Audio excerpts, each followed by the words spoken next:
This is a candle. For thousands of years, these have been used to make light for people. But the unfortunate part is they're very inefficient at making light. Only around 0.1% of the chemical energy in the wax here actually gets turned into light. The rest is just wasted as heat. But what if it didn't have to be that way? Today I'm going to show you a way to use the fire from a simple candle to make a light brighter than 100 candles, and even use the leftover energy to charge a cell phone, all by using a physics phenomenon discovered over 200 years ago called the Seebeck effect. A few weeks ago, my water heater broke. Yeah, that's not supposed to happen. So I had to replace the burner. When removing the control box though, I found myself looking for the power cord to unplug it. But then I remembered there is no power cord or batteries for the control box. This controller tells the gas valve when to open and kick on the main burner. It clearly uses electricity to make this light blink and has a simple logic board in there to tell the gas valve when to open and close and give out error messages and stuff. So then what's powering this? Well, if we look down in there, you can see a flame. That's called the pilot light. The pilot flame is always on, being fed by a bit of gas through this tube here. And there's a thermopile right near the flame. A thermopile is basically a bunch of thermocouples connected together. So this probe not only tells the system that the flame is on, but it also provides power to this whole unit. So the power comes from the heat from the flame itself. Now let me explain why this works.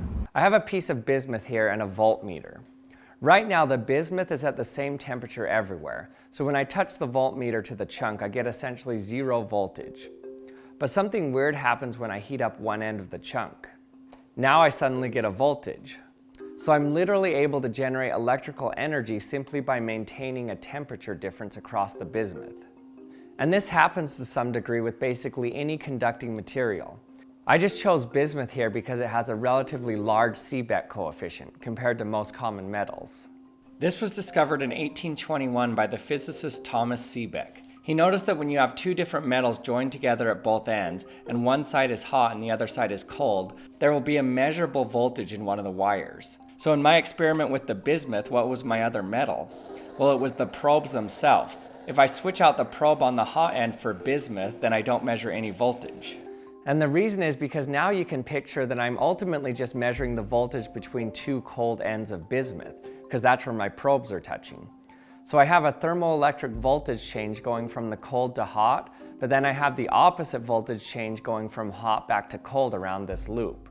And so the net result is 0 voltage measurement. So in order to measure the voltage change between the hot and cold ends, your probes need to be a different material, not part of the original material measuring the hot and cold ends. If not, then your hot and cold ends are no longer the hot and cold ends. That's why thermocouples are made of two dissimilar metals with different Seebeck coefficients. This can be confusing when learning about this effect because sometimes it's taught as though the dissimilar metals touching are what causes the voltage.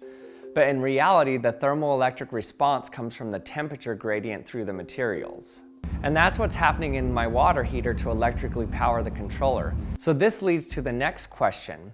Why would a temperature difference cause a voltage difference from one end to the other? But before we continue, I want to thank the sponsor for this video, Outskill. AI tools are changing incredibly fast, and one that becomes especially useful is Claude. That's why Outskill is running a free 2-day live event called the Claude Mastery Sprint, where they do a deep dive into Claude along with more than 10 other AI tools. It runs from 10 a.m. to 7 p.m. Eastern both days, and they made registration completely free for the first 1,000 people from my audience. They'll cover things like using Claude for deep research, creating artifacts and dashboards, building presentations, and setting up connectors and automations. They'll also get into Claude Code and show you how you can build custom AI agents, as well as use AI tools to generate images and videos. The sessions are taught by people with experience at companies like Microsoft, Google, Amazon, and NVIDIA. And if you register and attend, they'll also include several bonus resources, including a Claude Code collection, an AI prompt library, and a personalized AI toolkit builder. Altogether, they value the bonuses at over $5,100. So if you've been interested in actually learning what you can do with Claude and other AI tools beyond just basic prompting, you can grab a free seat through the link at the top of the description or the pinned comment. You can also scan the QR code on screen to join. And thanks to Outskill for sponsoring this video. Now let's get back to our experiment. But why does this happen? Why does a temperature gradient in a piece of metal make a voltage? Well, remember that when you have a group of atoms at some temperature, the electrons in that lattice fill the available electron energy states statistically, with almost all of the lower energy states being filled and some electrons occupying higher energy states. You can picture these electrons as moving from atom to atom, essentially moving into available states of similar energies on neighboring atoms. So you can picture lower energy electrons moving through lower energy states and higher energy electrons moving through higher energy states. So when the material is all at the same temperature, this happens randomly in every direction.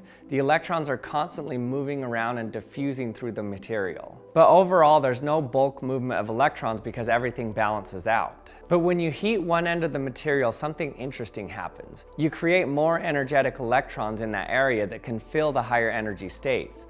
So now there's a higher concentration of these high energy electrons near the hot end than there is near the cold end.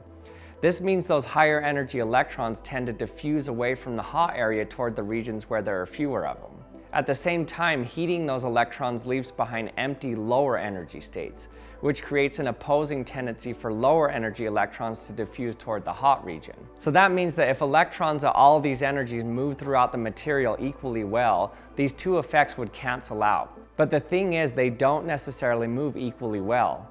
Electrons at different energies move at different velocities and different scattering rates as they travel through the lattice, so they have different transport properties. Eventually, the electric field becomes strong enough to exactly balance the thermal-driven movement of charge, leaving a voltage difference between the hot and cold ends. This is the Seebeck effect.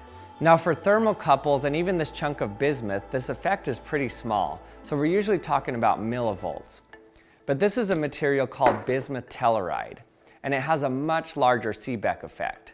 So instead of just millivolts, we can actually get multiple volts.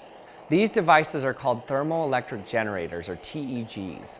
They can take a temperature difference and turn it directly into electrical power with no moving parts. And vice versa. You can also apply a voltage to a thermoelectric device and make one side cool down while the other side heats up. That's called the Peltier effect. So these have been used for a while and they're used in all sorts of applications. But I wanted to see if I could get one that actually works with the temperatures from a flame and produces enough voltage and power to charge a battery or phone or turn on an LED light bulb. So I found this small company online that sells these devices. They call it Piggy Power. You can see that it's one of these thermoelectric generators sandwiched between some metallic heat spreaders. So this has no batteries in it whatsoever. So the goal of this device is to take a hot flame and heat one side of the device and then keep the other side cool. The key to making this work is that the other side has to stay cool so that we can maintain a large temperature difference across the thermoelectric generator. So how I'm going to do this is to pump water through the cold side. You can gravity feed the water through it and that works fine. Or even cooler, we can use this tiny little power pump. And once it's running, the pump itself can be powered by the flame. So as long as your water source stays below about 46 degrees Celsius, we can maintain enough of a temperature difference to generate useful power from the flame. So let's try this and see if it actually works. Okay, so I think we have it up to temperature now. Let's try to plug in some LED lights. Whoa, it works. This is so crazy. I'm literally turning some of the heat from the candle into more light. So I'm essentially making the candle like 100 times brighter than it was before. This is just so cool to me. If I somehow traveled back in time, I'd definitely take this device with me. Imagine how much they'd want to burn me at the stake when they saw that I could make a candle 100 times brighter with this device. And not only that, I could keep my cell phone charged. Look at that. It can actually charge a phone.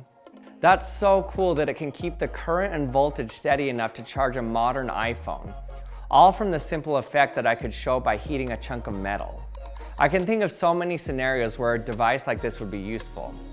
So if you ever have something to burn and a way to maintain a temperature difference, then you can generate electricity. This is so cool. So what are some ways that you can think of that you would use a device like this? Let me know in the comments section. And thanks for watching another episode of the Action Lab, and we'll see you next time.